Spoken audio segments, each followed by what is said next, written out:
May nilinaw si dating Pangulong Rodrigo Duterte kaugnay sa umano'y gentleman's agreement nila ni Chinese President Xi Jinping. We have not conceded anything to China. There might have been exchange of control over the China Sea. Pero those were really territorial in nature, not involving the encroachment of China in their exclusive economic zone. Iba yun.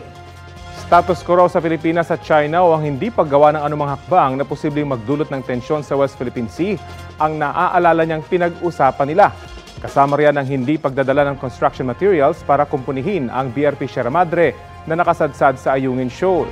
Kung meron man daw silang gentleman's agreement para ito sa kapayapaan sa West Philippine Sea. Sa panayam naman ng unang balita kay dating Supreme Court Senior Associate Justice Antonio Carpio, sinabi niyang dehado at taliwas sa national interest ng Pilipinas ang naturang kasunduan. Malakas din niya ang laban ng Pilipinas kontra sa China dahil sa arbitral ruling at declaration of conduct ng parte na ating exclusive economic zone ang Ayungin Shoal. Pero bakit daw ito ipinamigay?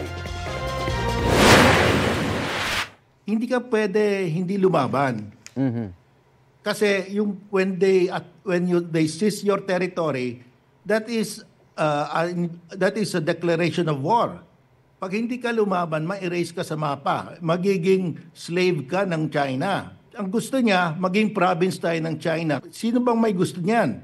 Sino bang may gusto na maging colony tayo ng China?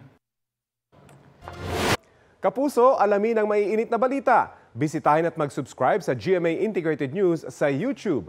Sa mga kapuso abroad, samahan niyo kami sa GMA Pinoy TV at sa www.gmanews.tv.